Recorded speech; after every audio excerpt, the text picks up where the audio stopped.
এই ছেলে, তুমি আমার রুমে কি করছো? আপনি হয়তো ভুলে গিয়েছেন যে আজকে আমাদের বিয়ে হয়েছে। কিসের বিয়ে? আমি এসব বিয়ে মানি না। আমি শুধু আমার বাবার কথায় এই বিয়ে করেছি। না হলে এরকম পিচ্চিকে বিয়ে করার কোনো শখ নেই। দেখুন, আমাদের বিয়ে হয়েছে। হয়তো বিয়েতে আমাদের মত ছিল না, কিন্তু এখন আমাদের উচিত সব কিছু বাদ দিয়ে নতুন একটা জীবন শুরু করা। আমি কি ছোট নাকি যে তোমার পিচ্চির থেকে আমার জ্ঞান নিতে হবে? আমি তোমাকে স্বামী হিসেবে মানি না। আর যদিও ভুলেও আমার দিকে অধিকার আদায় করার চেষ্টা করেছো, তাহলে তোমার খবর করে দিব। সাইমার এমন কথা শুনে অনেকের রাগ উঠে যায়। সে নিজেকে কন্ট্রোল করে বলে, আমার খেয়ে দেওয়ার কাজ নেই যে আপনার থেকে অধিকার আদায় করব। দেখি সরুন, আমি ঘুমাবো। আজকে সারা দিনে অনেক টায়ার্ড হয়ে গিয়েছি। অনেক সাইমাকে কিছু বলতে না দিয়ে বেডের একপাশে কোলবালিশ জড়িয়ে ধরে শুয়ে পড়ে। সাইমা রাগে ফুঁসতে থাকে। সাইমাও তখন খাটের একপাশে শুয়ে পড়ে। রাতের চাঁদ ডুব দিয়ে সকালে সূর্য আকাশে উকি দিচ্ছে। অনেকের ঘুম ভাঙলে সে দেখে সাইমা তাকে পেছন থেকে জড়িয়ে ধরে রেখেছে। অনেক তখন সাইমাকে ডাকে। এই যে হ্যালো, এই যে সাইমা, শুনছেন? সাইমা একটু নড়েচড়ে উঠে ধীরে ধীরে চোখ খুলে। চোখ খুলেই সাইমা দেখে সে অনিককে জড়িয়ে ধরে রেখেছে। সাইমা তখনই অনিককে ছেড়ে দিয়ে দৌড়ে সরে যায়। সরি সরি, আসলে আমি কোলবালিশ ধরে ঘুমাই। আর কালকে তো তুমি কোলবালিশ নিয়ে গেলে, তাই হয়তো ঘুমের মধ্যে তোমাকে জড়িয়ে ধরেছি। সরি। আচ্ছা, সমস্যা নেই। অনিক উঠে ওয়াশরুমে চলে যায়। তারপর ফ্রেশ হয়ে বের হলে সাইমা ওয়াশরুমে চলে যায়। সাইমা বের হলে অনিক বলে, আচ্ছা, এখন কি আমাদের বের হতে হবে? হ্যাঁ, বের হতে হবে। আচ্ছা, তাহলে চলুন। আমি তো ড্রেস চেঞ্জ করব। ও আচ্ছা, তাহলে আমি চলে যাচ্ছি, সমস্যা নেই। আরে, এইভাবে একা যাওয়ার দরকার নেই। তুমি ব্যালকনিতে যাও, আমার হয়ে গেলে তোমাকে ডাক দিব। তখন সাইমা অনিককে বেলকনিতে পাঠিয়ে দেয়। অনিক বেলকনিতে দাঁড়িয়ে দেখতে পায় তার ও সাইমার বাবা মা বাড়ির গার্ডেনে বসে গল্প করছে। তারা অনেক খুশি। সাইমা অনিককে ডাক দিলে অনিক ভিতরে যায়। আচ্ছা, একটা কথা বলি। কি কথা? আপনাকে তুমি করে ডাকলে কি আপনি রাগ করবেন? কেন? আমি আপনাকে তুমি করে ডাকতে চাই। ঠিক আছে, সমস্যা নেই, কিন্তু তার থেকে বেশি কিছু করার চেষ্টা করো না। তখন অনিক কিছু না বলে রুম থেকে বেরিয়ে সাইমাও পিছন দিয়ে বের হয়। অনিক সোজা গার্ডেনে চলে যায়। সাইমাও অনিকের পেছন পেছন চলে যায়। কি রে বাবা, ঘুম কেমন হলো? হ্যাঁ মা, ভালোই হয়েছে। তোমাদের কেমন হয়েছে? হ্যাঁ, একমাত্র ছেলের বিয়ে, আমাদের থেকে শান্তিতে কে ঘুমিয়েছে বল? অনিকের মার কথাই সবাই হেসে ওঠে। আরে মা আমার, কেমন আছো? অনেক কি কোনো সমস্যা করেছে? কিছু করলে শুধু আমাকে এসে বলবে। ঠিক আছে মা। আরে অনেক বাবা, তুমি দাঁড়িয়ে আছো কেন? বসো এখানে। না মা, সমস্যা নেই, আমি এখানেই ভালো আছি। আম্মু, আমি বাড়িতে যাব। বাড়িতে মানে? এখন বাড়িতে গিয়ে কি করবি? বাবা, আমার একটু কাজ আছে, ভার্সিটিতে যেতে হবে। না, দরকার নেই, আমি প্রিন্সিপালের সাথে কথা বলে নিব। তখনই সাইমা সেখানে আসে। অনিক তখন তার মায়ের গলা জড়িয়ে ধরে আবদার করতে থাকে। প্লিজ আম্মু, আমি যাই প্লিজ। আচ্ছা ঠিক আছে, কিন্তু বিকেলের মধ্যে ফিরে আসবি। ঠিক আছে আম্মু। অনিক তখন তার মাকে একটা কিস করে সেখান থেকে চলে যায়। অনিকের বাবা বলে, একদিন ভার্সিটিতে না গেলে কি হতো? ও কি আর শুধু ভার্সিটিতে যাবে নাকি? অনিকের মায়ের কথা শুনে সবাই অবাক হয়ে যায়। তখন সাইমার মা জিজ্ঞেস করে, আর কোথায় যাবে ভাবি? এখন যেহেতু আত্মীয়তা হয়েছে, তাই আপনাদের বললে সমস্যা নেই। আসলে অনেক পড়াশোনার পাশাপাশি তার কাজ করে। অনেক কলেজে ওঠার পর থেকে এখন পর্যন্ত কখনো ওর বাবার থেকে 1 টাকা নেয়নি খরচের জন্য। এই কথা শুনে সবাই অবাক হয়ে যায়। সাইমা অনেক অবাক হয়। অনিক তাহলে কি কাজ করে ভাবি? ভাই সাহেবের এত কিছু থাকতে ওর কাজ করার দরকার কি? আমরাও জিজ্ঞেস করছি কি কাজ করে, ও বলছে সময় হলে ও নিজেই বলবে। আর খরচ নেওয়ার কথাটা হচ্ছে অনেক যে কোনো কাজে স্বনির্ভরশীল থাকতে পছন্দ করে। কি কাজ করে সেটা জানেন না? ও তো কোনো খারাপ কাজও করতে পারে। সাইমা, তুই কি বলছিস এগুলো? কেন মা, আমি কি ভুল বলছি নাকি? সাইমা, এগুলো কোন ধরনের বেয়াদবি? ভাই শান্ত হন। সাইমার মা এ কথা বলাটা স্বাভাবিক, কারণ ও অনিককে ঠিক করে চিনে না। সাইমা অনিকের ব্যাপারে তোমার কোনো ধারণা নেই। ছোটবেলা থেকেই সব দিক দিয়ে সেরা আমার ছেলে। আর তুমি ওর কাজ করা নিয়ে যেটা বলেছিলে, সেটার উত্তর হচ্ছে অনিক আমার ছেলে। আমি ওকে চিনি। আমি জানি আমার ছেলে কখনোই কোনো খারাপ কাজে নিজেকে জড়াবে না। তাই আমরাও কখনো ওকে জোর করে কিছু জিজ্ঞাসা করিনি। ও যেহেতু বলেছে সময় হলে বলবে, তাই আমরাও অপেক্ষায় আছি। আমার জামাই বাবাজির এত গুণ, সেটা তো আগে জানতাম না। এই, তোমার না, আমার জামাই। মেয়ে কি আমার একার নাকি?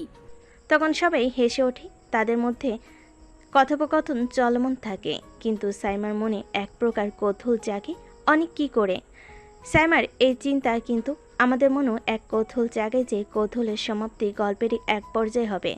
তাই মনোযোগ দিয়ে শুনতে থাকুন। অন্যদিকে অনেক সোজা তার বাড়িতে চলে যায়।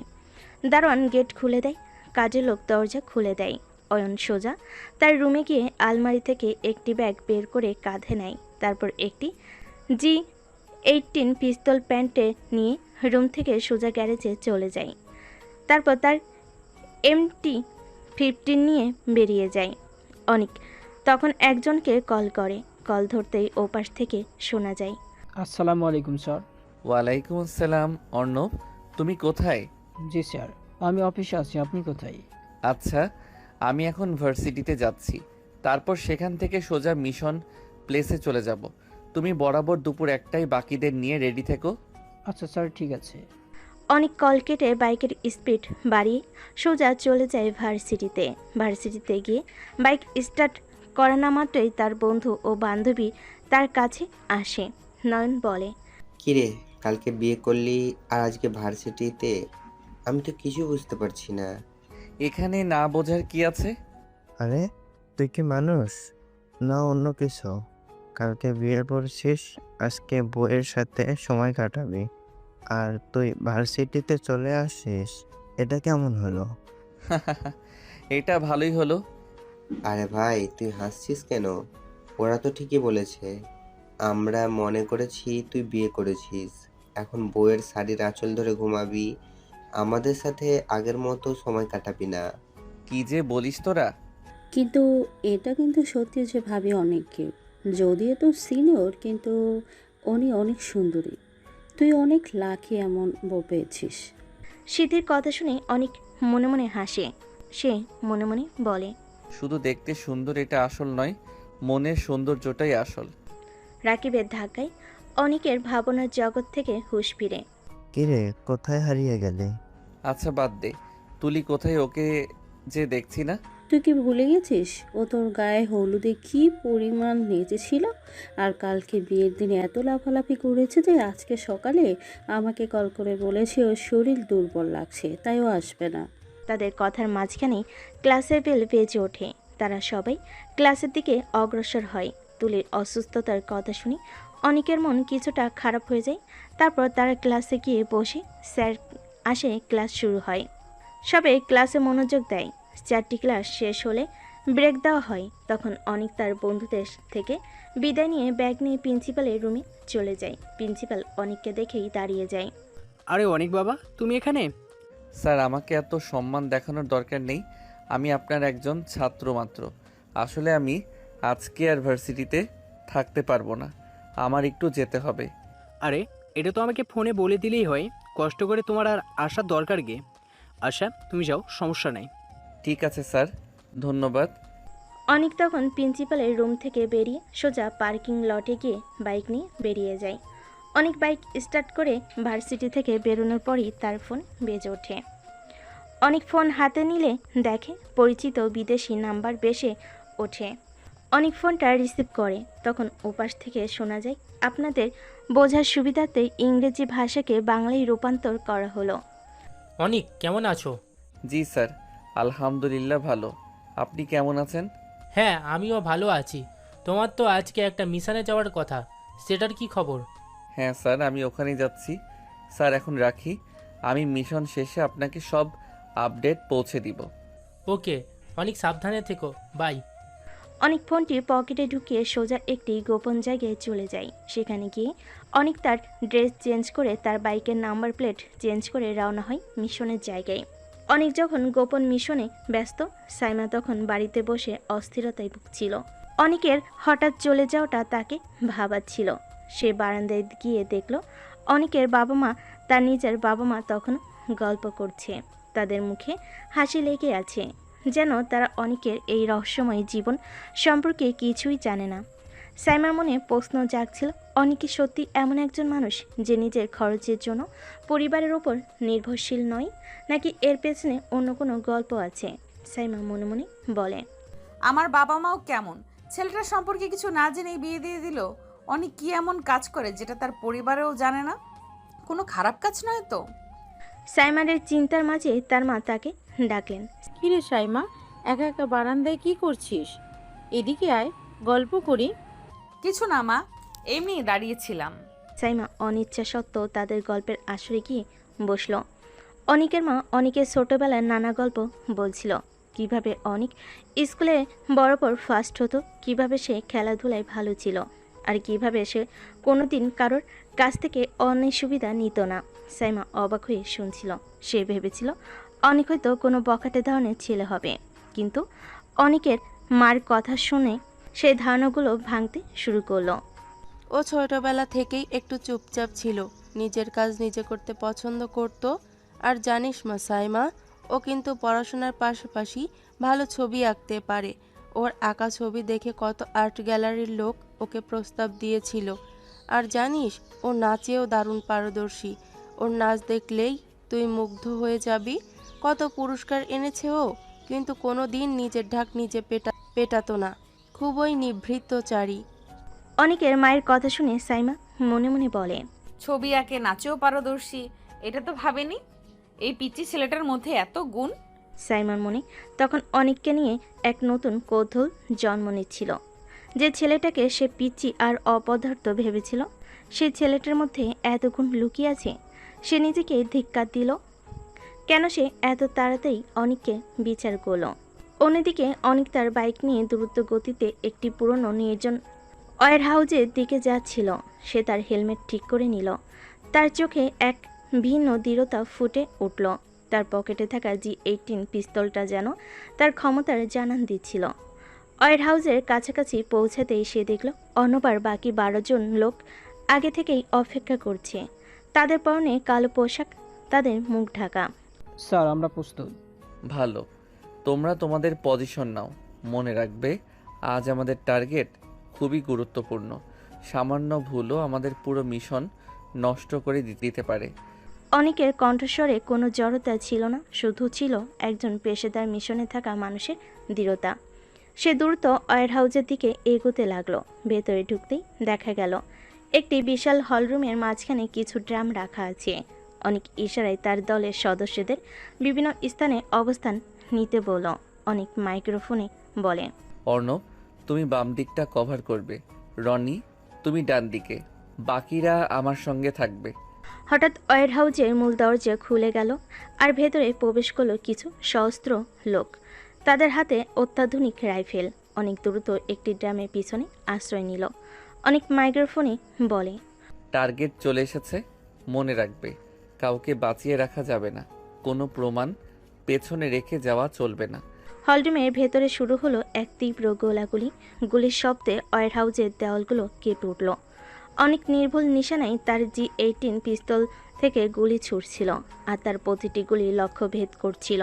সে এতটাই ক্ষিপ্ত ছিল যে তার শত্রুরা তাকে ঠিকমতো দেখতেও পাচ্ছিল না। এই অনেক সে শান্ত নিরীহ কলেজ ছাত্র ছিল না যাকে সাইমা সকালে দেখেছে। এই অনেক ছিল একজন দক্ষ এবং নির্ভীক যোদ্ধা।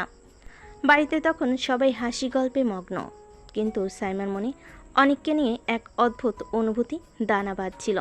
তার মনে হচ্ছিল এই ছেলেটা হয়তো আরও বেশি রহস্যময়ী, যতটা সে কল্পনাও করতে পারেনি। অনিক কি সত্যি একজন সাধারণ ছাত্র, নাকি তার পরিচয় আরও গভীর? সে কেন সবার কাছে এত সম্মানীয়? এটা কি তার বাবার কারণে, নাকি তার নিজের কোনো পরিচয় আছে? সব কিছু গল্পে থাকলেই জানতে পারবেন। ওয়্যার হাউজের ভেতরে যুদ্ধ শেষ হলো। অনেকের দল ক্ষমতার সাথে শত্রুদের পরাস্ত করেছে। মেঝেতে ছড়িয়ে ছিটিয়ে আছে নিথর দেহ আর অস্ত্রের ছড়াছড়ি। অনেকের মুখমণ্ডলে কোনো ক্লান্তি বা অস্থিরতা নেই, বরং এক ধরনের শান্ত তৃপ্তি। সে দ্রুত ইশারা করল তার দলের সদস্যদের। আর দেরি নয়, কাজ শেষ, এবার ফেরার পালা। অর্ণব এবং বাকিরা দ্রুত প্রমাণগুলো সরিয়ে ফেলতে শুরু করলো। অনেক নিজে নিশ্চিহ্ন কোনো চিহ্ন যেন বাকি না থাকে। তার চোখে সেই একই দৃঢ়তা যা তাকে এই বিপজ্জনক কাজে টিকে থাকতে সাহায্য করে আর দ্রুত কাজ শেষ করে। অনেক ওয়্যারহাউস থেকে বেরিয়ে এলো। তার বাইকে উঠে হেলমেট পরার আগে সে একবার চারপাশটা ভালো করে দেখে নিল। নিশ্চিত হয়ে বাইক স্টার্ট দিল। শহরের কোলাহল মিশে গিয়ে খানিক সোজা তার গোপন ডেরায় পৌঁছালো।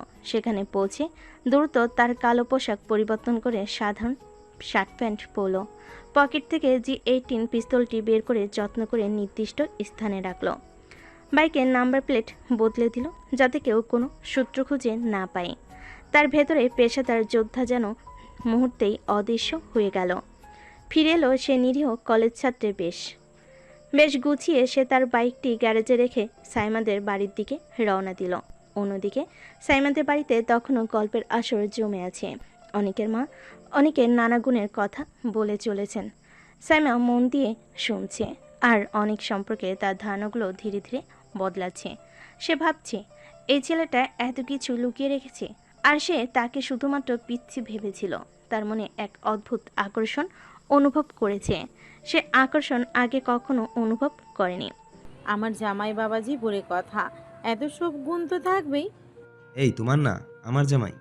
মেয়ে কি তোমার একার নাকি? তাদের হাসি ঠাট্টার মধ্যেই দরজার কলিং বেলের শব্দ হলো। সাইমার বাবা গিয়ে দরজা খুলতেই অনিকের মা হাসি মুখে ভেতরে টেনে নিলেন। আরে বাবা অনিক, এসে গেছো? আসো আসো, আমরা তোমার কথাই বলছিলাম।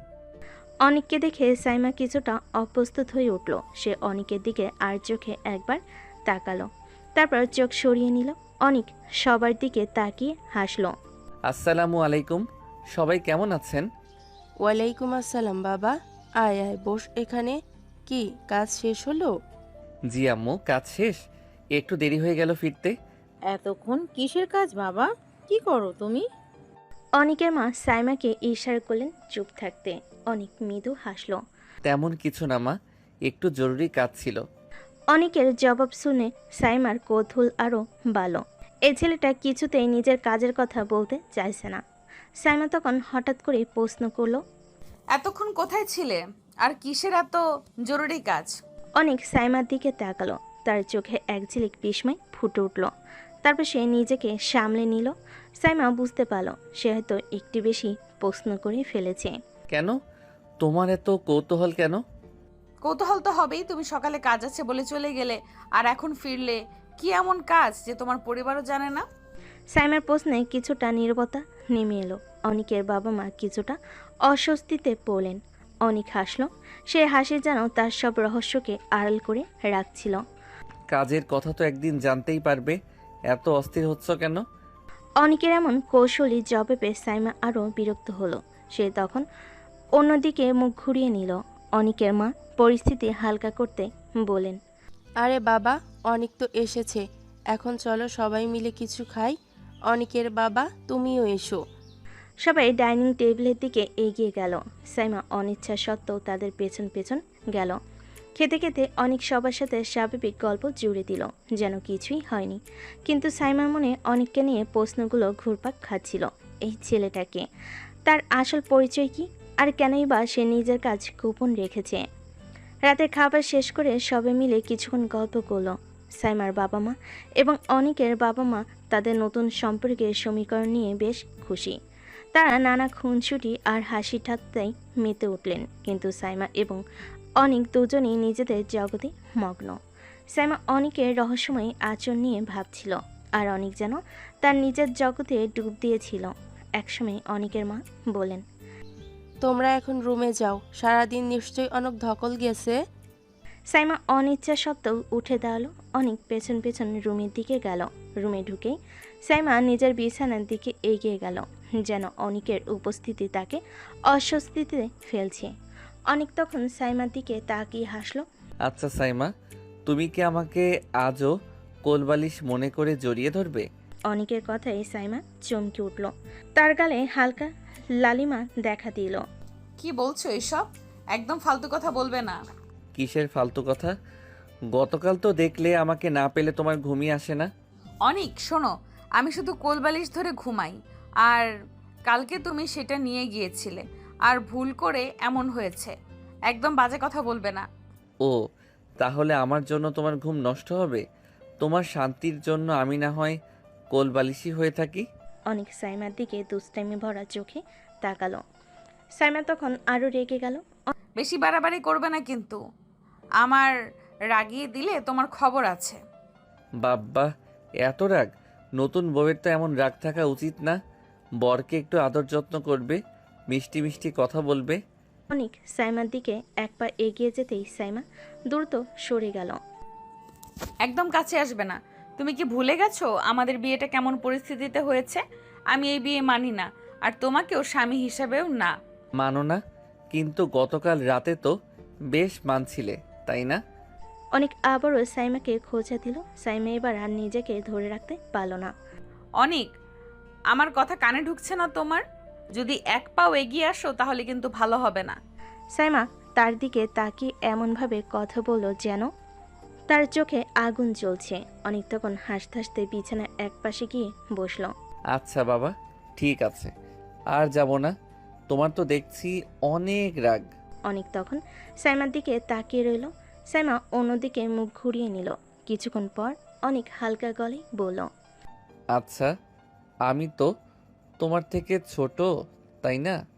হ্যাঁ ছোট তো। তুমি তো আমাকে স্বামী হিসেবে দেখবে না, তাহলে তুমি কি আমাকে ছোট ভাইয়ের মতো দেখবে, নাকি পিচ্চি দেওরের মতো? আমি তোমাকে কিছুই দেখতে চাই না, তুমি শুধু। সাইমা কথা শেষ করতে পারল না। অনেক হেসে উঠল। তার হাসি শুনে সাইমার রাগ আরও বেড়ে গেল। সে কিছু না বলে গিয়ে বিছানার অন্য পাশে শুয়ে পড়ল, অনেকের দিকে পেছন ফিরে। অনেকে তখন শুয়ে পড়ল, মুখে সেই দুষ্টামি ভরা হাসি। অনেক মনে মনে বলল, আমার এই বউটা তো বেশ মজার, একে কাবু করতে একটু সময় লাগবে মনে হচ্ছে।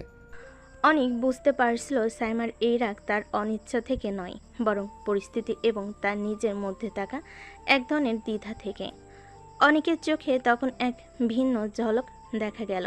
এই মেয়ের রাগ ভাঙানোটা যেন তার একটা নতুন চ্যালেঞ্জ। রাতের পর সকাল, ভোরের আলো জানালা দিয়ে রুমের ভিতর উকি দিচ্ছে।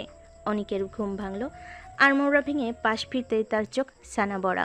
সাইমা তাকে পেছন থেকে জড়িয়ে ধরেনি, আজ সে অনেকের বুকের উপর মাথা রেখে গভীর ঘুমে মগ্ন। সাইমার চুলগুলো ছড়িয়ে আছে অনেকের বুকে, আর তার মুখে নিষ্পাপ ঘুমন্ত ভাব অনেকের মন ছুঁয়ে গেল। অনেকের মুখে একটু মুচকি হাসি ফুটে উঠল। সে মুগ্ধ চোখে সাইমার দিকে তাকিয়ে রইল।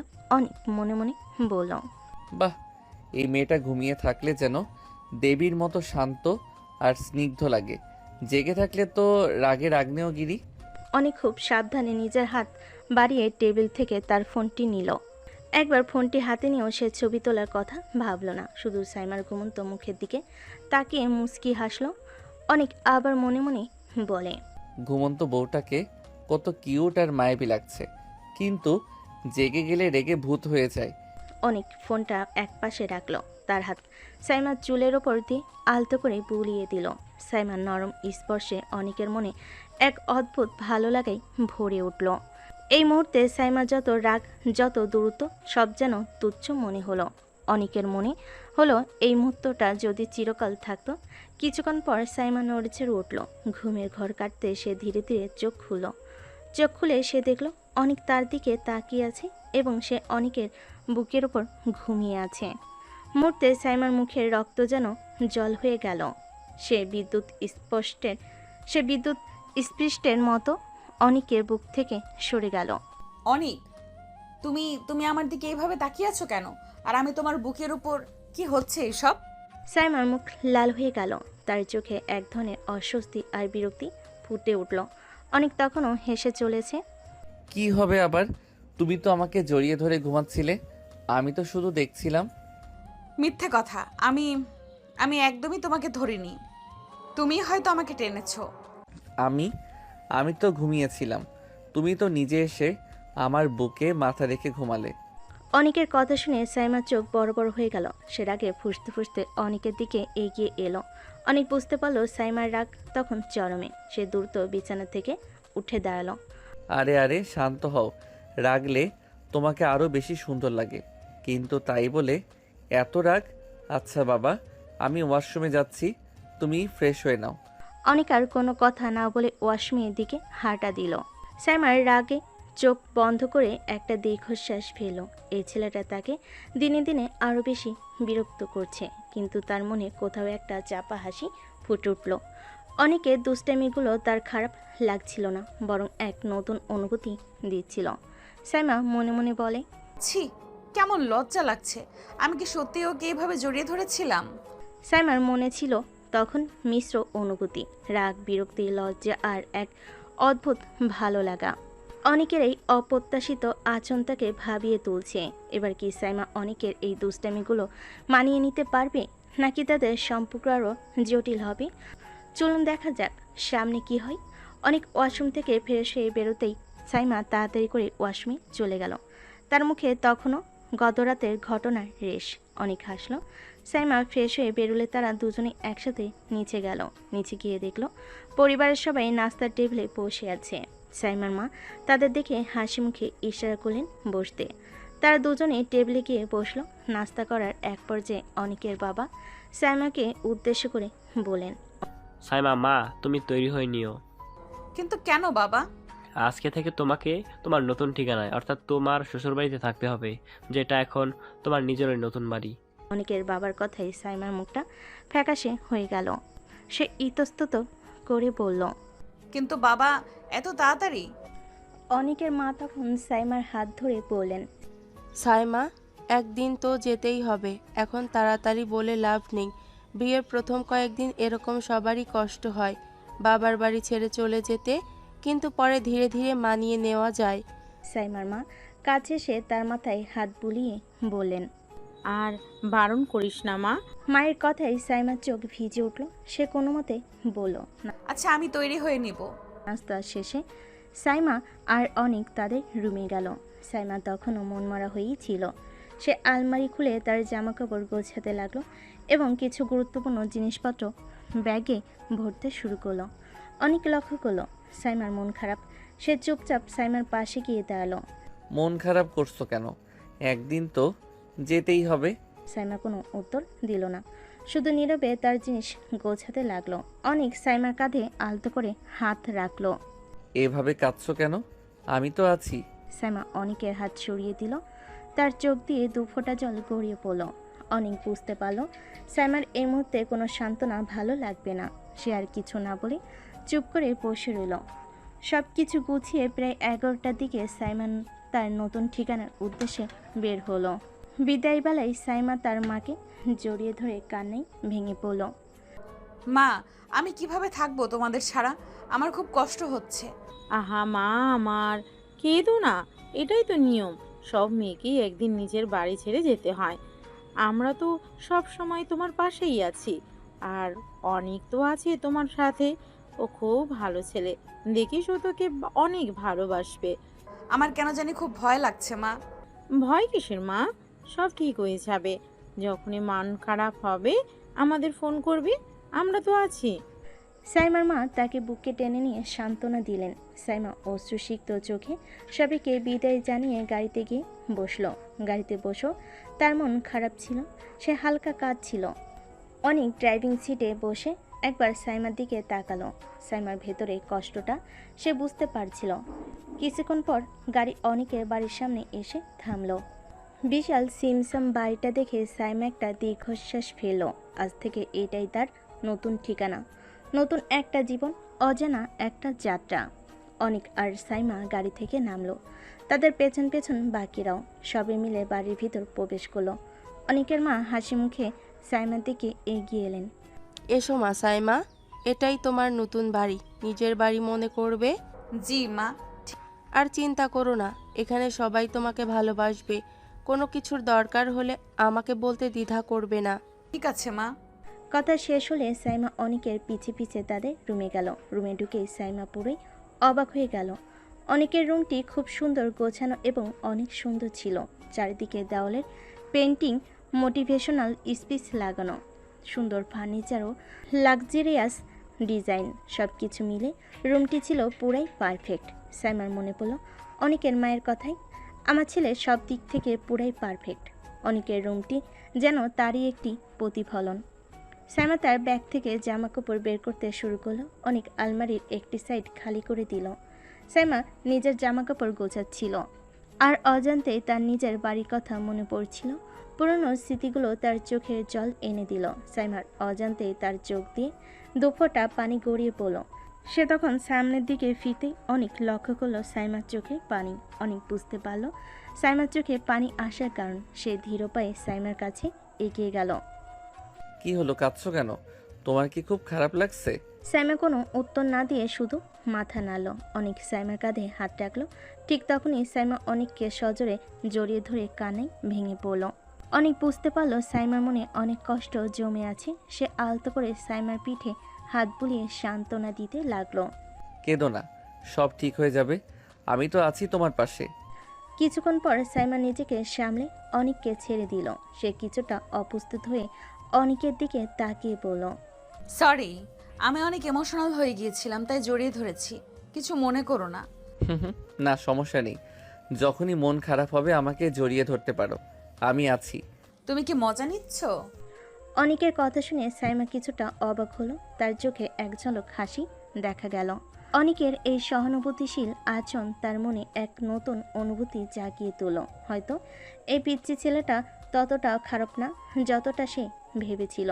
এই নতুন বাড়িতে সাইমার জীবন কেমন কাটবে? অনেকের এই অনুভূতি কি সাইমার প্রতি তার মনোভাব বদলে দেবে? সামনে দেখা যাবে কি হয়। সেদিন রাতে ডিনারের সময় অনেকের বাবা অনেককে উদ্দেশ্য করে বললেন, অনেক, সাইমাকে কালকে তোদের ভার্সিটিতে ভর্তি করিয়ে দিস। অনেক তার বাবার কথায় সম্মতি জানিয়ে মৃদু হাসল। জি বাবা, কালকেই নিয়ে যাব। এরপর রাতের খাবার শেষে তারা রুমে ফিরল। সাইমার মন অনেকটা শান্ত হলো। অনেকের দুষ্টামি তখনও অব্যাহত। রুমে ঢুকেই অনেক দুষ্টামি ভরা চোখে সাইমার দিকে তাকালো। আচ্ছা সাইমা, আজ রাতে কি আমার বুকের উপর ঘুমানোর প্ল্যান আছে, নাকি কোলবালিশ ধরে ঘুমাবে? অনেক, একদম বাজে কথা বলবে না। আমি কোথায় ঘুমাবো সেটা আমার ব্যাপার, তুমি নিজের জায়গায় যাও। অনেক এক পা এগোতেই সাইমা দ্রুত সরে গেল। আহা, এত দূরে কেন? কাছে এসো না, সারাদিন তো ছিলে না, একটু গল্প করি। গল্প করার কোনো দরকার নেই, তুমি নিজের জায়গায় যাও বলছি। অনেক হেসে বলল, ইস, আমার রাগী বউ, রাগলে তো আরো সুন্দর লাগে। অনেক বাড়াবাড়ি করলে কিন্তু ভালো হবে না। অনেক সাইমার রাগ দেখে আরও হাসল। তারপর বিছানার এক পাশে গিয়ে শুয়ে পড়ল। সাইমা অন্যদিকে মুখ ফিরিয়ে শুয়ে পড়ল। এই নতুন পরিবেশে অনেকের এই স্বাভাবিক দুষ্টামি ভরা আচরণ যেন সাইমার একাকিত্ব কিছুটা হলেও দূর করে দিচ্ছিল। পরের দিন সকাল, আজও একই দৃশ্য।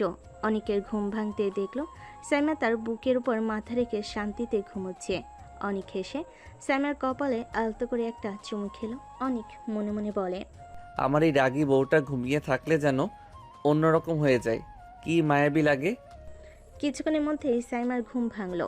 চোখ খুলে সে দেখল অনেক তার সামনের দিকে তাকিয়ে হাসছে। সাইমার সঙ্গে সঙ্গে চমকে উঠে অনেকের বুক থেকে সরে গেল। অনেক, তুমি এইভাবে তাকিয়েছিলে কেন? আর আমি? কি, ঘুম ভাঙতে এমন রেগে ভূত হয়ে গেলে? গতকাল রাতে তো বেশ আরাম করে ঘুমোলে আমার বুকে। অনেক, একদম বাজে কথা বলবে না, আমি ভুল করে এমন করেছি। অনেক হেসে উঠে ওয়াশরুমে চলে গেল। সাইমার আগে ফুঁসতে ফুঁসতে উঠে বসলো। সকালে নাস্তা সেরে তারা দুজনেই ভার্সিটির উদ্দেশ্যে বেরোনোর জন্য প্রস্তুত হলো। অনেক তার বাইকের চাবি নিতে নিতে সাইমাকে বলল, তুমি দাঁড়াও, আমি বাইকটা নিয়ে আসছি। না, দরকার নেই, আমি তোমার সাথে যাব না। কিন্তু কেন, কি হয়েছে? না, এমনিতেই যাব না, ভালো লাগছে না। তাহলে যাবে কিভাবে? আমি গত রাতে বাবাকে বলে রেখেছি, উনি বলেছেন আমাকে একজন ড্রাইভার দিবেন, উনি আমাকে ভার্সিটিতে আনা নেওয়া করবেন। অনেক কিছুটা হতাশ হলো। সাইমার সাথে আরও কিছুটা সময় কাটানোর সুযোগ হাতছাড়া হয়ে গেল। কিন্তু সে মুখে হাসি টেনে বলল, আচ্ছা ঠিক আছে, তোমার যেভাবে সুবিধা হয়। ড্রাইভার তখনও আসেনি, তাই সাইমা অপেক্ষা করছিল।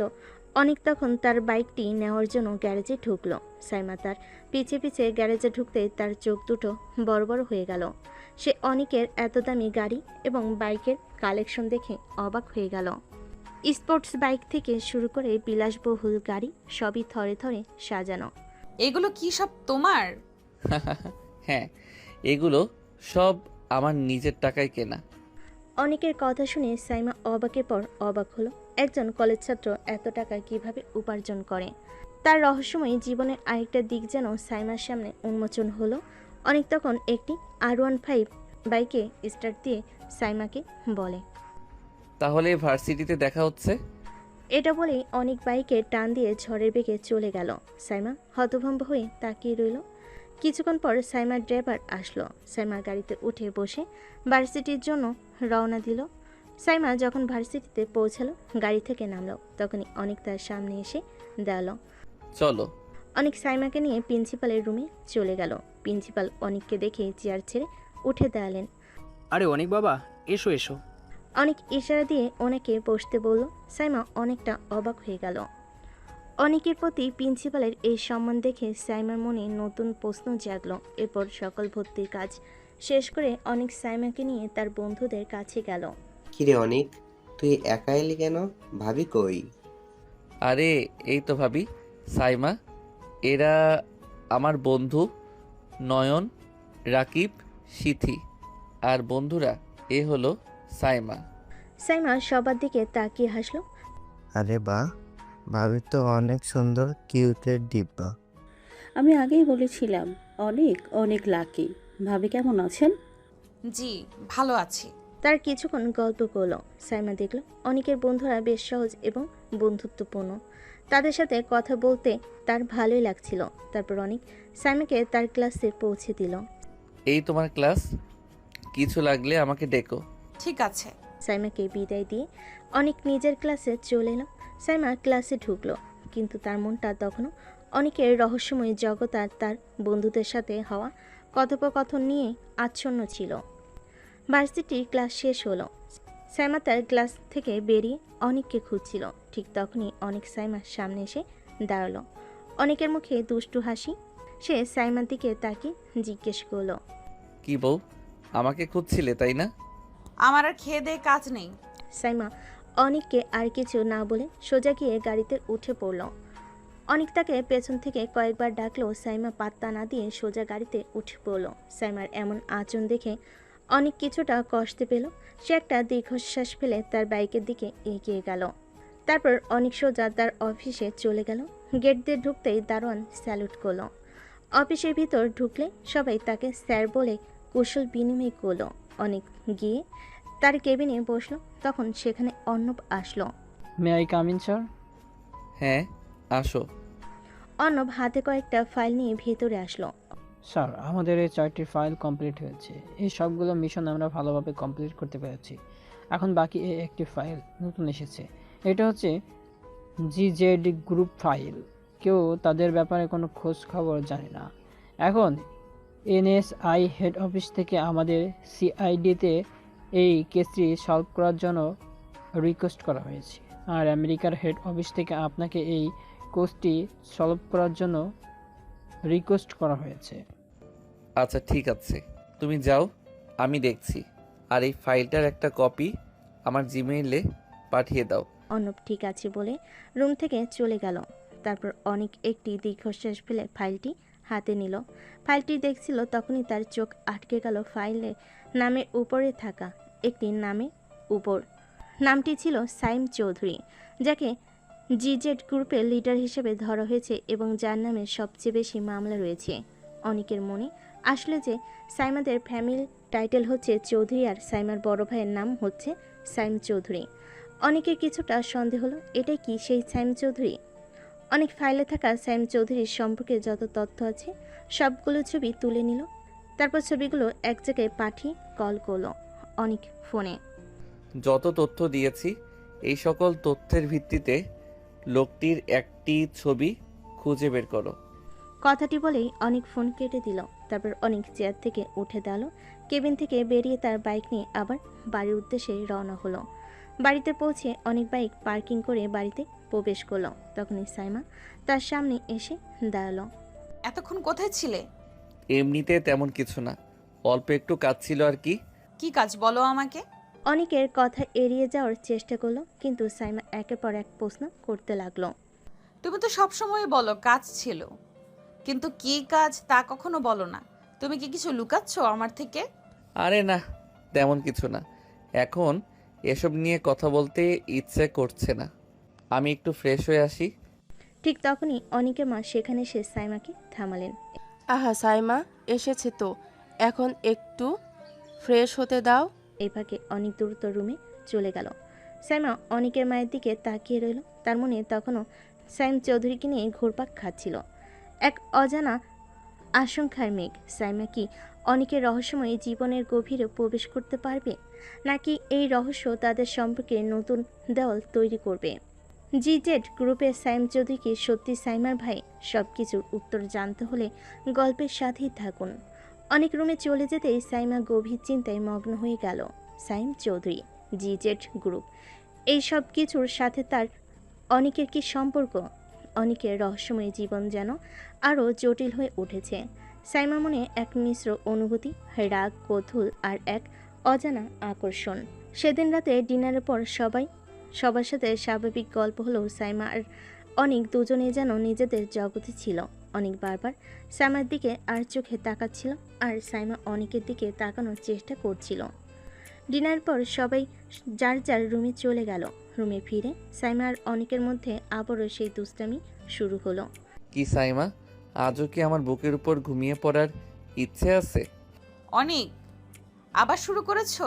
চুপচাপ নিজের জায়গায় যাও। অনেক দুষ্টু হেসে সাইমার দিকে এক পা এগিয়ে গেল। আরে বাবা, এত রাগ কেন? স্বামী স্ত্রীতে একটু দুষ্টুমি তো করাই যায়। স্বামী স্ত্রী? আমি তোমার স্ত্রী নই, আর তুমি আমার কাছে আসার চেষ্টা করবে না। সাইমা সরে যেতেই অনেক তার হাত ধরে ফেলল। সাইমা চমকে উঠল। এত দূরে সরে থাকলে কিভাবে হবে? কাছে এসো। অনেক, হাত ছাড়ো বলছি।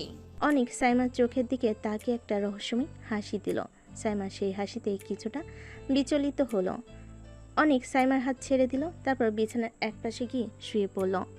সাইমাও দীর্ঘশ্বাস ফেলে অন্য পাশে শুয়ে পড়ল, অনেকের দিকে পিছন ফিরে। সাইমা মনে তখনও অনেকের সম্পর্কে রেশ। তার রাগ ধীরে ধীরে এক অজানা অনুভূতির কাছে হার মানতে শুরু করছিল। পরদিন সকাল, ভোরে আলো রুমের জানালা দিয়ে প্রবেশ করতেই অনেকের ঘুম ভাঙল। বাষ্পিতে তার ঠোঁটে হাসি ফুটে উঠল। সাইমা আজও তার খুব কাছে, কিন্তু এবার সে অনেককে জড়িয়ে ধরে ঘুমায়নি, বরং সাইমার মাথা অনেকের বালিশে আর তার হাত অনেকের বুকের উপর আলতো করে রাখা। অনেক সাবধানে হাত দিয়ে সাইমার চুলগুলো সরিয়ে দিল। সাইমার ঘুমন্ত মুখটা দেখে মনে এক অদ্ভুত প্রশান্তি অনুভব হলো। এই শান্ত সাইমাকে দেখে অনেক আরও বেশি মায়াবী বলে মনে হলো। অনেক মনে মনে বলে, এই মেয়েটা যখন ঘুমিয়ে থাকে তখন আর রাগ থাকে না, একদম নিষ্পাপ লাগে। বেশ কিছুক্ষণ পর সাইমা নড়ে চড়ে উঠল। সে ধীরে ধীরে চোখ খুলল। চোখ খুলেই অনেককে পাশে দেখে চমকে উঠল। তার হাত অনেকের বুকের উপর রাখা ছিল। সে দ্রুত হাত সরিয়ে নিল। কি হলো, তুমি এইভাবে তাকিয়েছিলে কেন? তুমি তো আমার এত কাছে ঘুমাচ্ছ, তাই দেখছিলাম। সাইমা লজ্জা পেয়ে গেল। তার মুখ লাল হয়ে উঠল। আমার আর কোনো কাজ নেই যে তোমার কাছে এসে ঘুমাবো। হয়তো ঘুমের ঘোরে এমন হয়েছে। আহা, ঘুমের ঘরেই হোক বা ইচ্ছাকৃত, তুমি তো বেশ আরামেই ঘুমাচ্ছ আমার পাশে। সাইমা অনেকের কথাই আরও বেশি রেগে গেল। সে দ্রুত বিছানা থেকে উঠে দাঁড়ালো। তুমি একটা বাজে ছেলে, তোমার সাথে কথা বলাই বোকামি। অনেক হেসে উঠে ওয়াশরুমে চলে গেল। সাইমা তার দিকে তাকিয়ে একটা দীর্ঘশ্বাস ফেল। অনেকের এই দুষ্টামিগুলো তার খারাপ লাগছিল না, বরং মনে হচ্ছিল তাদের সম্পর্কের দূরত্ব যেন ধীরে ধীরে কমছে। কিন্তু অনেকের লুকানো জীবনের রহস্য তাকে এখনও ভাবাচ্ছিল। সকালে খুনছুটির পর অনেক আর সাইমা আলাদাভাবে ভার্সিটির উদ্দেশ্যে রওনা দিল। অনেক তার বাইকে আর সাইমা ড্রাইভারের গাড়িতে। ভার্সিটিতে প্রবেশ করা না মাত্রই অনেক দেখতে পেল সব শিক্ষার্থী নোটিশ বোর্ডের সামনে ভিড় করে দাঁড়িয়ে আছে। কৌতূহলবশত অনেক বাইক পার্ক করে নোটিশ বোর্ডের সামনে গেল। নোটিশ বোর্ডে বড় বড় অক্ষরে লেখা ছিল 20 তারিখ কাপল ডান্স কম্পিটিশন। এইটা দেখে অনেকের মুখে একটা চওড়া হাসি ফুটে উঠল। তারপর সে সেখান থেকে তার বন্ধুদের কাছে চলে গেল। নয়ন, রাকিব আর সিথি আগে সেখানে দাঁড়িয়েছিল। কি রে অনিক, এবার তো মনে হয় আবার ফার্স্ট প্রাইজ নিয়ে যাবি। দেখা যাক।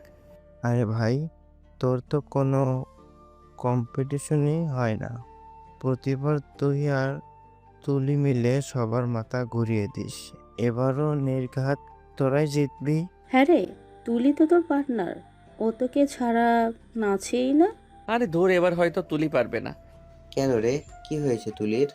ওর শরীরটা একটু খারাপ, কালকে রাতেও দেখলাম বেশ দুর্বল। ও, তাহলে তো মুশকিল, তোর মতো পার্টনার আর পাবি কই। অনেকের মনে তখন নাচের এই প্রতিযোগিতা এবং তার নতুন পার্টনার কে হতে পারে সেই চিন্তা ঘুরপাক খাচ্ছিল। তার বন্ধুরা তখনও তাদের প্রতিযোগিতার বিষয় নিয়ে আলোচনা করছিল। তাহলে কি এবার তোর যেতে হবে না রে, নাকি নতুন কোনো পার্টনার খুঁজেছিস? সময় হলেই জানতে পারবি। তাদের কথোপকথন চলতে চলতেই ক্লাসের বেল বেজে উঠল। সবাই ক্লাসের দিকে রওনা দিল। অনেক ক্লাসে ঢুকতে তার মাথায় তখনও ঘুরছে সেই কাপল ডান্স কম্পিটিশন আর কে তার নতুন পার্টনার হতে পারে। এই প্রতিযোগিতা কি অনেকের জীবনে নতুন কোনো দিকে মন নেবে? সেদিন ভার্সিটিতে সাইমার সাথে অনেকের তেমন কোনো কথা হলো না। ক্লাস শেষে অনেক সোজা তুলিদের বাসায় চলে যায়। তুলির মা অনেককে দেখে হাসি মুখে ভেতরে ডেকে নেন। অনেক তুলির রুমে গিয়ে দেখে তুলি বিছানায় শুয়ে আছে। কে রে তুলি, এখন তোর কি অবস্থা? তুলি অনিককে দেখে হেসে ওঠে। এই তো একটু সুস্থ লাগছে। আজকে ভার্সিটিতে যাব মনে করেছিলাম, কিন্তু দেরি হয়ে গিয়েছে, তাই আর যাইনি। কালকে যাব ইনশাল্লাহ। আলহামদুলিল্লাহ, আলহামদুলিল্লাহ। আল্লাহ তোমাকে অনেক ধন্যবাদ, আমি চিন্তামুক্ত হলাম। কি রে, কি হয়েছে? আজকে ভার্সিটির এই বছরের ডান্স কম্পিটিশনের নোটিশ দিয়েছে, আর তুই অসুস্থ, তাই আমি চিন্তায় পড়ে গিয়েছিলাম। কে যে পার্টনার হবে সেটা নিয়ে ভাবছিলাম। এখন তো আর কোনো সমস্যা নেই, আমরাই ফার্স্ট প্রাইজ নেব, তুই চিন্তা করিস না। দেখা যাক। আচ্ছা তুই বিশ্রাম নে আর একটু হাঁটাচলা করিস, না হলে ঠিক করে নাচতে পারবি না। আচ্ছা আচ্ছা আমি তাহলে আজকে যাই, কালকে ভার্সিটিতে দেখা হবে। কিছু খেয়ে যা। তুই তো জানিস আমাকে এগুলো বলে লাভ নেই। আচ্ছা আমি গেলাম। আচ্ছা বাই। অনেক তুলির বাসা থেকে বেরিয়ে নিজের বাইকে চড়ে বসলো। বাইক চালাতে চালাতে তখনও তার মাথায় ঘুরপাক খাচ্ছিল জিজেড গ্রুপের ফাইল আর সাইম চৌধুরীর কথা। সেই তথ্যগুলো ধরে লোকটির আসল পরিচয় জানার একটা সুযোগ এবার মিলবে। তবে আপাতত তার সব মনোযোগ ডান্স কম্পিটিশনের দিকেই ছিল। তুলি সুস্থ হয়ে যায়, অনেকের মুখে স্বস্তির হাসি ফুটল।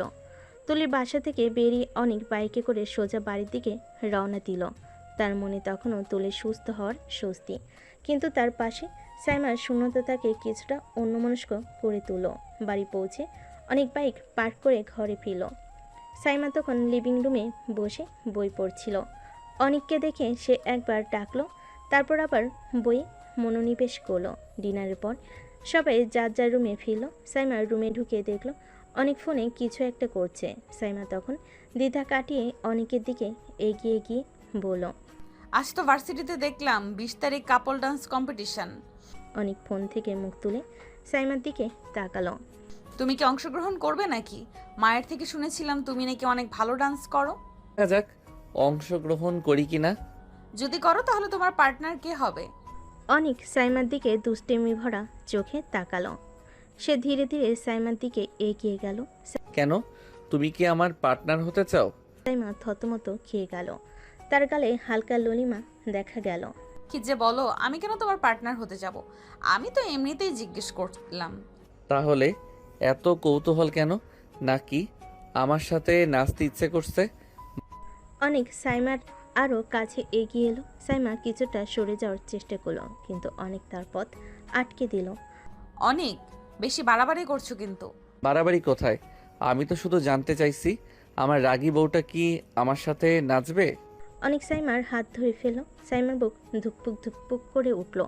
অনেকের স্পর্শে তার শরীরের ভেতর দিয়ে এক অদ্ভুত শিহরণ বয়ে গেল। হাত ছাড়ো অনেক। ছাড়বো না। যদি তুমি আমার সাথে নাচো তাহলে ছেড়ে দেব। আমি নাচবো না, আর তুমি আমার হাত ছাড়ো। অনেক সাইমার হাত ছেড়ে দিল, তবে তার মুখে এখনও দুষ্টামি হাসি। সে সাইমার খুব কাছে চলে এলো। সাইমা অনেকের নিঃশ্বাস অনুভব করতে পারছিল। আচ্ছা যদি না নাচো তাহলে কি করবে? সাইমা কিছুটা অপ্রস্তুত হয়ে অনেকের দিকে তাকিয়ে রইল। এই প্রথম সাইমা অনেকের এত কাছে এলো। যেখানে তাদের মাঝখানে কোনো দূরত্ব ছিল না। অনেক আলতো করে সাইমার গাল ছুঁয়ে দিল। তোমাকে রাগলে অনেক সুন্দর লাগে, বিশেষ করে যখন তোমার গাল লাল হয়ে যায়। সাইমা অনেকের এমন আচরণে জমে গেল। সে অনেকের চোখে এক অন্যরকম আকর্ষণ দেখতে পেল। অনেক তখন সাইমার কাছ থেকে সরে এসে বিছানার দিকে এগিয়ে গেল। আচ্ছা এবার ঘুমিয়ে পড়ো, অনেক রাত হয়েছে। অনেকের এমন হঠাৎ সরে যাওয়ায় সাইমা কিছুটা অবাক হলো। সে অনেকের দিকে তাকিয়ে রইল, তারপর বিছানায় গিয়ে শুয়ে পড়ল। অনেক তার দিকে তাকিয়ে একটা মুচকি হাসি দিল। সাইমা তখনও অনেকের স্পর্শ আর কথার ঘোরে আচ্ছন্ন ছিল। এই রাতে অনেকের দুষ্টামিগুলো সাইমার মনে কি প্রভাব ফেলো? কাপল ডান্স কম্পিটিশন কি তাদের সম্পর্ককে আরও এগিয়ে নিয়ে যাবে, নাকি নতুন কোনো নাটকীয়তায় জন্ম দিবে? অবশেষে সেই প্রতীক্ষিত দিন চলে আসে, আগামীকাল ডান্স কম্পিটিশন। রাতের বেলা তুলি ফোন করে অনেককে জিজ্ঞেস করে, তুমি কি ডান্স কম্পিটিশনে অংশগ্রহণ করবে না? মনে তো হয় না, কারণ কোনো পার্টনার পাইনি। কথাটা বলে অনেক শুয়ে পড়ে। শ্যামাও কিছু না বলে শুয়ে পড়ে, যদিও তার মনটা কেমন যেন অস্থির ছিল। রাতের চাঁদ অস্তর গিয়ে ভোরে সূর্য ওঠে, শ্যামার ঘুম ভাঙে। কিন্তু আজ সকালে সে নিজেকে অনেকের বুকের উপর আবিষ্কার করে না। সাইমা দেখতে পেয়ে অনেক বিছানায় নেই। সে তখন উঠে বসে। রুমের কোথাও অনেককে দেখতে না পেয়ে সাইমার টেনশন বেড়ে যায়। সে তখন তাড়াতাড়ি করে অনেকের আম্মুর কাছে যায়। মা, অনেক কোথায়? ওকে যে কোথাও দেখছি না। কেন, তোমাকে বললে যায়নি? আমি ঘুম থেকে উঠে দেখি ও নেই। আমি দেখলাম কোথায় যেন যাচ্ছে, আমি জিজ্ঞেস করার আগেই চলে গিয়েছে। সাইমা তখন রুমে চলে আসে। সে নিজের মনে মনে ভাবে, ওকে কি কল করব? আরে আমার কাছে তো ওর নাম্বারই নেই। মায়ের থেকে কি ওর নাম্বার নেব? কিন্তু ওনারা কি ভাববেন আমার কাছে ওর নাম্বার নেই যে। থুর, আমি ওকে নিয়ে এত ভাবছি কেন? আমি তো ওকে স্বামী হিসেবেই মানি না। তারপর সাইমা ওয়াশরুমে গিয়ে ফ্রেশ হয়ে ভার্সিটির জন্য রেডি হয়। নাস্তা সেরে ভার্সিটির উদ্দেশ্যে রওনা হয়। ভার্সিটিতে পৌঁছে আজ কোণে কোণে শিক্ষার্থী পরিপূর্ণ। ডান্স কম্পিটিশনের জন্য ভার্সিটিকে সুন্দরভাবে সাজানো হয়েছে। কিন্তু সাইমা অনেককে খুঁজছিল, কোথাও ওকে পায় না। অনেকের বন্ধুদেরও কোথাও দেখতে পায় না। সাইমা তখন হতাশ হয়ে অডিটোরিয়ামে গিয়ে বসে। সেখানে বসেও সাইমা চারিদিকে অনেককে খুঁজছিল, কিন্তু কোথাও তাকে পায় না। তখনই উপস্থাপক মঞ্চে উঠে কম্পিটিশন শুরু করে। প্রথমে এক কাপল এসে তাদের পারফর্ম করে। এভাবে কয়েকজন পারফর্ম করার পর হঠাৎ উপস্থাপক অনিকও তুলির নাম নেয়। সাইমা অবাক হয়ে সামনে তাকায়। অনিকও তুলির নাম শুনে সব শিক্ষার্থীরা দাঁড়িয়ে যায় আর তাদের নামে স্লোগান দিতে থাকে। অনিকও তুলি স্টেজে ওঠে। অনিকও তুলি দুজনে সাদার মধ্যে নীল ফুলের ডিজাইনে করা ম্যাচিং পাঞ্জাবি ও শাড়ি পরে স্টেজে ওঠে। সাইমার চোখ তখন বড় বড় হয়ে যায়। অনিকও তুলি তাদের পারফরমেন্স শুরু করে। তাদের পারফরমেন্স দেখে সাইমা অবাক। সেভাবে অনেকে তো ভালো নাচতে পারে, কিন্তু ওই মেয়েটাকে অনেকের এত সুন্দর নাচের ভঙ্গি, স্টেজের উপরে তার সাবলীল নড়াচড়া সাইমাকে মুগ্ধ করে। সে বুঝতে পারে অনেকের মা যা বলেছিল তা মোটো বাড়িয়ে বলেননি।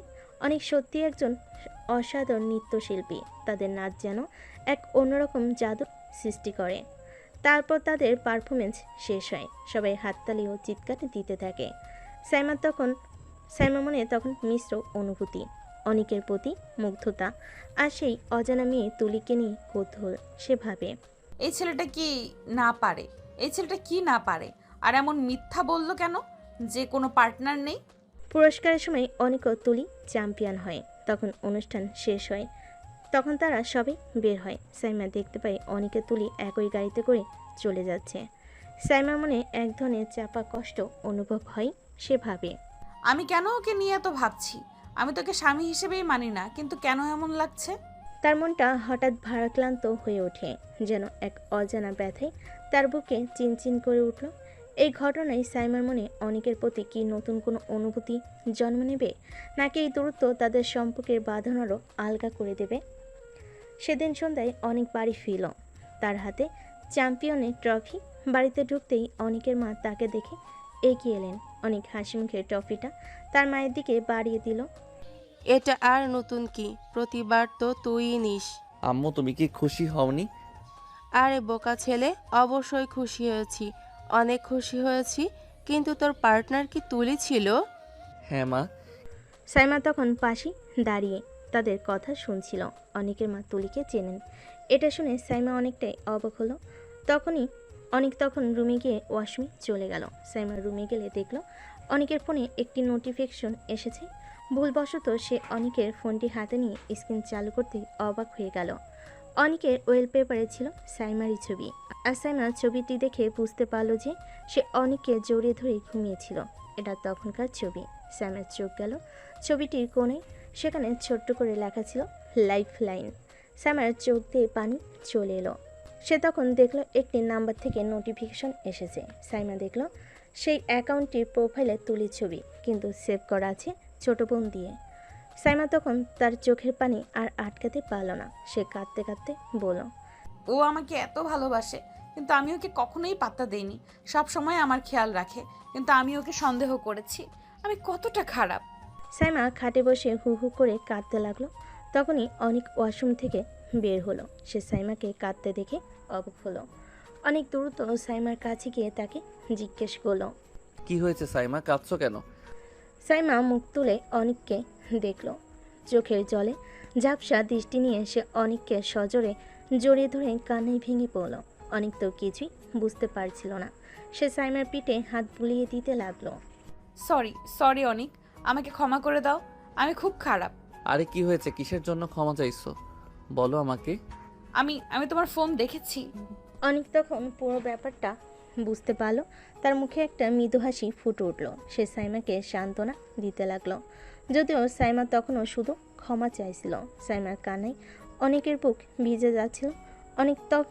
অনেক আলতো করে সাইমার মুখ তার বুক থেকে তুলে ধরল। সাইমার ভেজা চোখে ভালোবাসার এক নতুন আলো দেখতে পেল।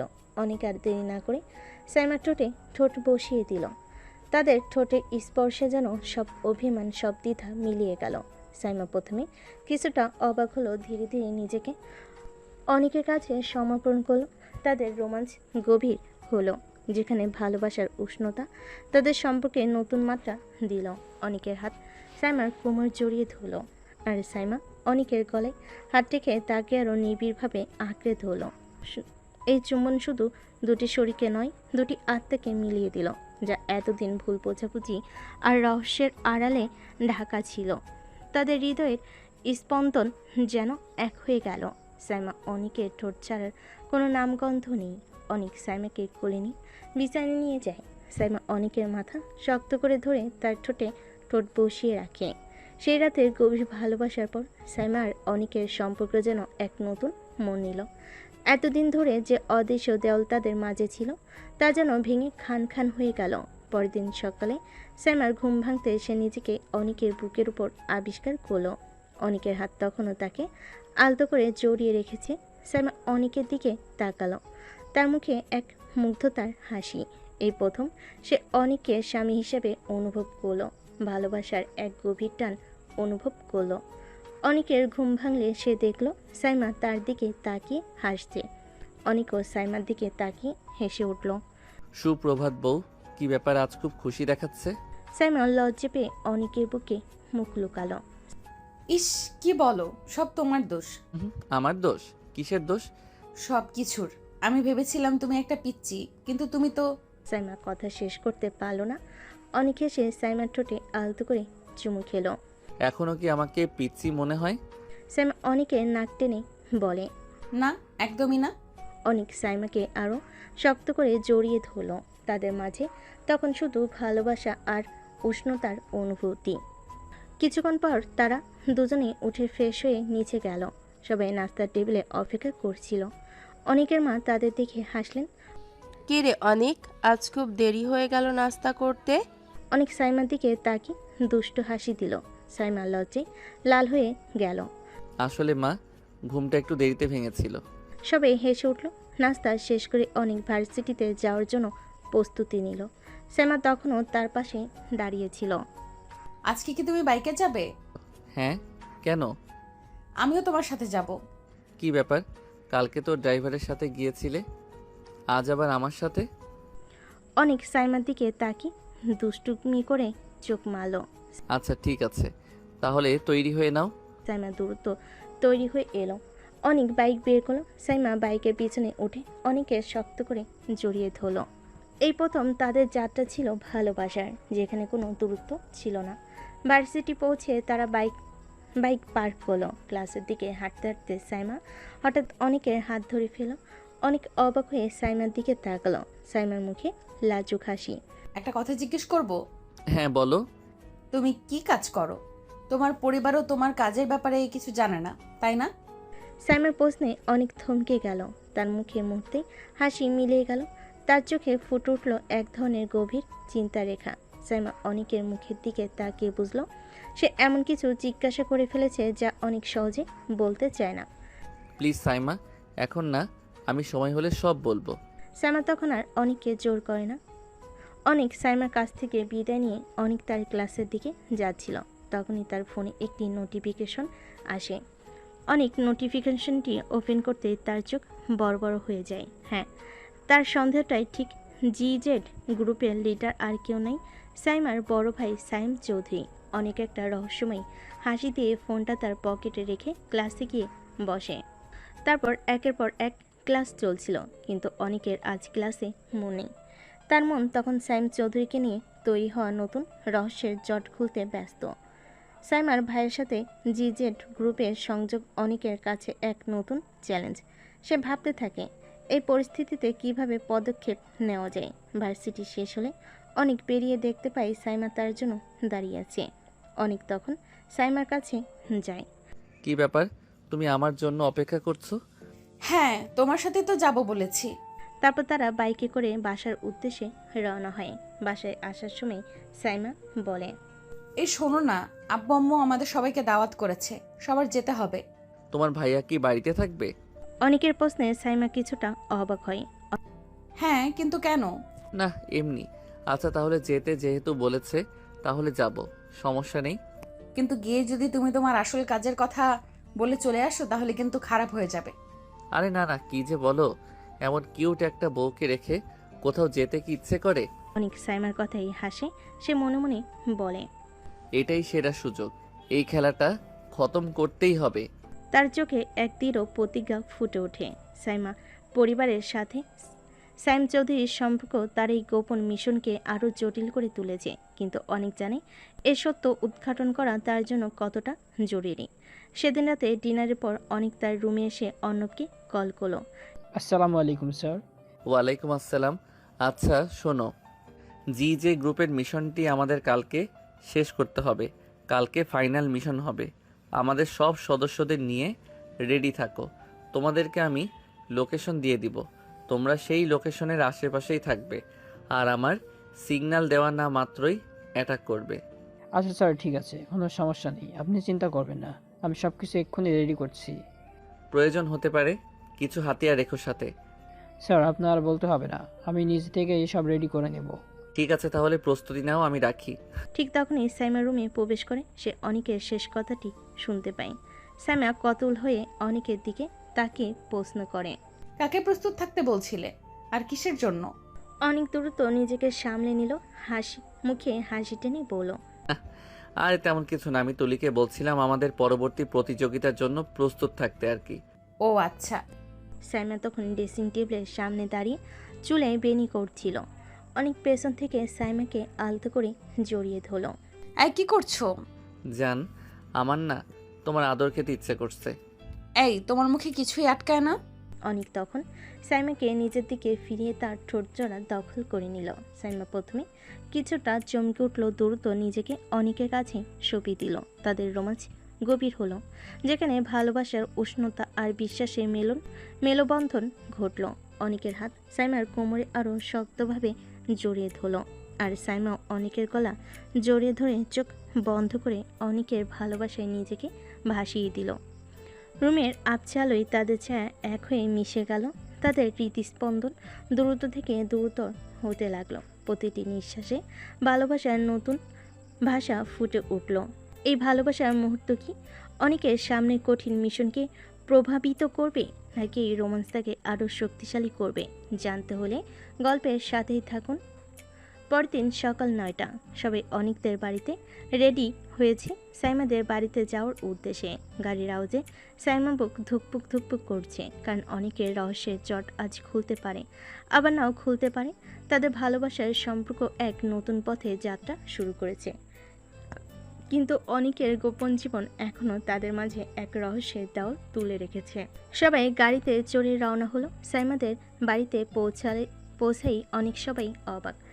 বাড়ির সামনে পুলিশের গাড়ি আর কয়েকজন পুলিশ সদস্য দাঁড়িয়ে আছে। তখন সাইমার বাবা বেরিয়ে এসে তাদের সবাইকে অভয় দিলেন। আরে কেউ ভয় পেও না, আসলে সায়েম একটা ছেলেকে পুলিশের হাতে ধরিয়ে দেওয়ার জন্য পুলিশ ডেকেছে। কি করেছে ছেলেটি? ছেলেটি নাকি সায়েমের অনেক ক্ষতি করেছে। ও আচ্ছা। অনেকের কপালে চিন্তার ভাঁজ পড়ল।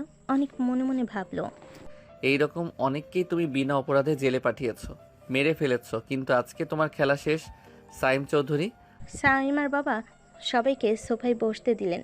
সাইম তখন পুলিশের সাথে কথা বলছিল। অনেক উঠে দাঁড়িয়ে সাইমের সামনে গিয়ে দাঁড়ালো। কি ব্যাপার অনেক, কিছু বলবে নাকি? আর কতজনের জীবন এভাবে নষ্ট করবেন? কি বলতে চাচ্ছ তুমি? সোজা কথা কি কানে যাচ্ছে না? এইরকম হাজার ছেলে মেয়ের জীবন নষ্ট করে এখনো কি শান্তি পাননি? এই অনেক, তুমি এসব কি বলছো? কেন? জি যে লিডার, কিছু কি বুঝতে পারছেন না? অনেকের মুখে এমন কথা শুনে সাইম বসা থেকে উঠে দাঁড়ালো। তখনই সাইম পুলিশ অফিসারকে বলল, অফিসার, এক্ষুনি ওকে অ্যারেস্ট করেন। দুই পরিবারের সবাই নীরব দর্শক হয়ে দেখছিল, কেউ কিছু বুঝতে পারছিলেন না। পুলিশ অফিসার অনেককে অ্যারেস্ট করতে গেলে অনেক তাকে ধাক্কা দিয়ে সরিয়ে দেয়। তখনই পুলিশ অফিসার এসে অনেকের কলার চেপে ধরে।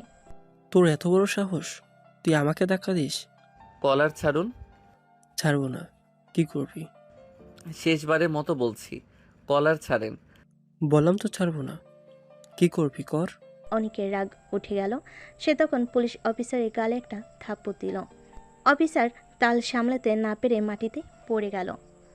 পুলিশ অফিসার তখন রেগে অনেককে মারতে আসবে, তখনই অনেক তার কার্ডটি পুলিশ অফিসারের সামনে ধরল। পুলিশ অফিসার কার্ডটি দেখে সঙ্গে সঙ্গেই অনেককে স্যালুট করে। সরি স্যার, সরি, আমি আপনাকে চিনতে পারিনি। স্যার, আমাকে প্লিজ ক্ষমা করে দিন। পুলিশ অফিসার তখন অনেকের পায়ে পড়ে যায়। পরিবারের সবাই অবাক। অনেকের বাবা মা, সাইমার বাবা মা, সাইমা অনেকের এই নতুন রূপ দেখে পুরোপুরি বিস্মিত। তখনই অনেক অফিসারকে জিজ্ঞেস করে, যার রেফারেন্সে এক্ষুনি একজনকে ধরে নিয়ে যেতে চাচ্ছিলেন, সে কে এটা জানেন? স্যার, উনি তো একজন ব্যবসায়ী, তাই না? উনি হচ্ছেন জি জে গ্রুপের লিডার। পুলিশ অফিসার উঠে দাঁড়ায়। সে অবাক হয়ে বলে, কি বলছেন স্যার আপনি? উনি জিজিট গ্রুপের লিডার? স্যার, এবার বুঝতে পেরেছি আপনি এখানে কেন এসেছেন। স্যার, আপনার কোনো কাজ করতে হবে না, আমি নিজেই ওনাকে গ্রেফতার করে নিচ্ছি। স্যাম তখন বুঝতে পারে আজকে সে ধরা পড়ে গিয়েছে। ঠিক তখনই সাইমার মাথায় বন্দুক ধরে বলে, আমাকে যেতে দে, না হলে এক্ষুনি ওকে শেষ করে দেব। ভাইয়া, তুমি এটা কি করছো? একদম কথা বলবি না, চুপ থাক। ঠিক তখনই অনেক তার হাত দিয়ে চুটকি বাজায়। সাথে সাথেই অনেকের সব লোকেরা একসাথে সাইমকে ঘিরে ফেল। সবার পরনে কালো পোশাক, হাতে AK-47 আর স্পেস 12 এর, আর প্রত্যেকের পোশাকে CIA এর ব্যাজ লাগানো। সাইম চৌধুরী, আজ তোমার খেলা শেষ। সময় থাকতে আত্মসমর্পণ করো, না হলে ব্রাশ ফায়ার করা হবে। আমাকে যেতে দে, না হলে এক্ষুনি ওর মাথা ছিদ্র করে দেব। অনেকের লোকেরা স্যামের দিকে এগিয়ে আসছিল। তখন স্যামের মাথায় গুলি করবে। ঠিক তখনই সঙ্গে সঙ্গে অনেক তার পকেট থেকে ডেজার্ট ইগল পিস্তল বের করে স্যামের হাতে গুলি করে। স্যাম তখনই সাইমাকে ছেড়ে দিয়ে যন্ত্রণের মাটিতে বসে পড়ল। সাইমা তখন দৌড়ে গিয়ে তার মাকে জড়িয়ে ধরল। বাড়ির পরিস্থিতি তখন চরম উত্তেজনায় পূর্ণ। অনেকের বাবা মা তাদের ছেলের পরিচয় জানার জন্য আগ্রহী। ভয়ঙ্কর অবস্থা দেখে শঙ্কিত। সাইমা ভয়ে কাঁপছে, তার চোখে পানি।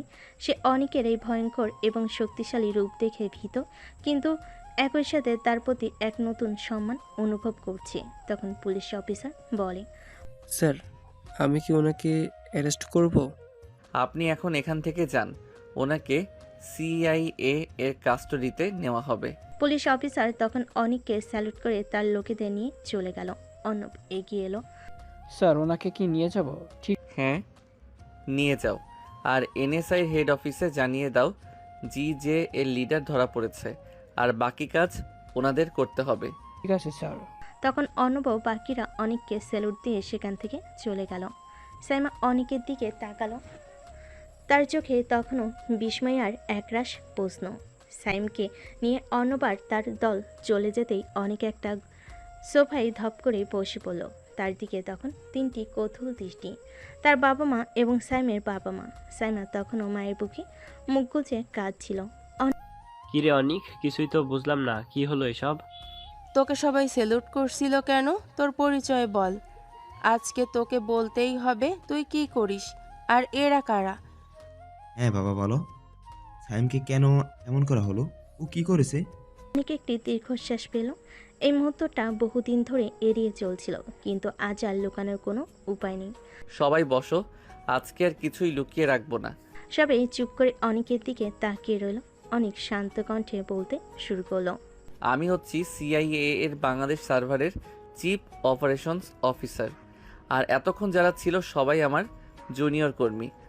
অনেকের বাবা মা সহ বাড়ির সবাই বিস্ময়ে চোখ বড় বড় করে ফেল। কি, তুই এত বড় পদে এই বয়সে? অনেকের মার চোখ আনন্দে ঝলমল করে উঠল। আজকে আমার সবচেয়ে আনন্দের দিন। আমার ছেলে এতটুকু বয়সে এত উপরে উঠে গিয়েছে, যার সামনে হাজার লোক মাথা নত করতে বাধ্য। আচ্ছা, তাহলে সাইম কি করছে? আমাকে নর্মাল কোনো কেস সলভ করার দায়িত্ব দেওয়া হয় না। যেসব কেস সারা দেশের কোনো বাহিনীর মধ্যে কেউ সলভ করতে পারে না, তখন সেটা আমার কাছে আসে। আর উনি হচ্ছেন বাংলাদেশের টপ মাফিয়া টিম GZ গ্রুপের লিডার। উনার নামে এখন পর্যন্ত 150টিরও বেশি মামলা আছে। হাজার হাজার ছেলেমেয়ের জীবন নষ্ট করেছেন। উনার ব্যাপারে কারো কাছে কোনো খবর ছিল না, তাই NSIর হেড অফিস থেকে আমাদের হেড অফিসে এই কেসটি সলভের জন্য রিকোয়েস্ট করা হয়, আর হেড অফিস থেকে আমাকে কেসটি সলভ করার জন্য রিকোয়েস্ট করা হয়। সি, আমার ছেলে এইসব করতো? আমার বিশ্বাসই হচ্ছে না। মা বাবা, আপনারা আমাকে ক্ষমা করবেন। আমি আপনাদের ছেলেকে আপনাদের থেকে কেড়ে নিয়েছি। আসলে আইনের চোখে সবাই সমান। না বাবা, তুমি একদম ঠিক কাজ করেছো। এমন ছেলে থাকার চেয়ে না থাকা ভালো। ঠিক বলেছ, এতদিন দুধ কলা দিয়ে সাপ পুষছিলাম। সব কিছু বাদ দিলেও সাইমা তো ওর নিজের বোন, আর ও কিনা বিপদে পড়ে সাইমাকে গুলি করতে গিয়েও কিছু ভাবেনি। অনিক, তুই সত্যি আমাদের মুখ উজ্জ্বল করেছিস, তোর জন্য আমরা গর্বিত। আমার ছেলেটা এতদিনে আমার মুখের হাসি ফোটাতে পারলো। সব কষ্ট ভুলে গেলাম বাবা। সাইমা তখন তার মায়ের বুকে মুখ গুজেছিল, কিন্তু অনেকের কথাগুলো তার কানে স্পষ্ট যাচ্ছিল। আর তার মনে তখন সাইমের প্রতি ঘৃণা আর অনেকের প্রতি এক গভীর শ্রদ্ধাবোধ জন্ম নিচ্ছিল। তার স্বামী শুধু একজন কলেজ ছাত্র নয়, একজন দেশপ্রেমিক, একজন নায়ক। পরিস্থিতি কিছুটা শান্ত হলে অনেকের মা সবাইকে উদ্দেশ্য করে বলেন, যা হওয়ার হয়ে গিয়েছে, সবাই এখন শান্ত হন। অনিক, তুই বৌমাকে নিয়ে রুমে যা। অনেক তখন সাইমার দিকে তাকিয়ে বলল। চলো আমার সাথে আসো। সাইমা তখনও কিছুটা বিহ্বল ছিল, কিন্তু অনেকের দিকে তাকিয়ে সে তার সাথে রুমের দিকে পা বাড়ল। রুমে না যাওয়া মাত্রই সাইমা অনেককে সজোরে জড়িয়ে ধরে কান্নায় ভেঙে পড়ল। তার শরীর ভয়ে থরথর করে কাঁপছিল। অনিক, আমি অনেক ভয় পেয়ে গেছিলাম। ভাইয়া এমনটা করবে আমি কখনো আশা করিনি। অনেক সাইমাকে শান্ত করার চেষ্টা করলো, তার পিঠে হাত বুলিয়ে দিতে লাগলো, কিন্তু সাইমার কন্যা বন্ধ হওয়ার কোনো খবর ছিল না। অনেক তখন সাইমাকে তার বুক থেকে তুলে তার মুখের দিকে তাকালো। আচ্ছা, তুমি এরকম ভাবে কাঁদলে আমি আমার কাজ করব কিভাবে? সাইমা তার চোখের পানি মুছে অবাক হয়ে বলল, কি কাজ? এতক্ষণ মারামারি করে এখন রুমে আসলাম, একটু রোমান্স করলাম, আর তুমি শুধু কাঁদছো। মুডটাই তো খারাপ হয়ে গেল। অনেকের কথা শুনে কান্নার মাঝেই সাইমা হেসে ফেলল। অনেক তখন সাইমার দিকে তাকিয়ে হাসলো, তারপর তাকে আরও কাছে টেনে নিল। সাইমা এবার আর নিজেকে দূরে সরালো না, অনেকের বাহুডোরে নিজেকে সঁপে দিল। অনেকের ঠোঁট সাইমার ঠোঁট ছুঁয়ে দিল, এবং তাদের ভালোবাসার গভীরতায় রোমাঞ্চ আরও বাড়ে। সেই মুহূর্তে ভয়, আতঙ্ক সব কিছু ছাপিয়ে ভালোবাসা তাদের মাঝে এক নতুন সেতু তৈরি করলো। সাইমা অনেকের মধ্যে খুঁজে পেল তার আশ্রয়, তার নির্ভয়ের ঠিকানা। অনেকও সাইমার জীবন ভালোবাসা, বিশ্বাস আর ত্যাগের এক নতুন অধ্যায়ের সূচনা করলো।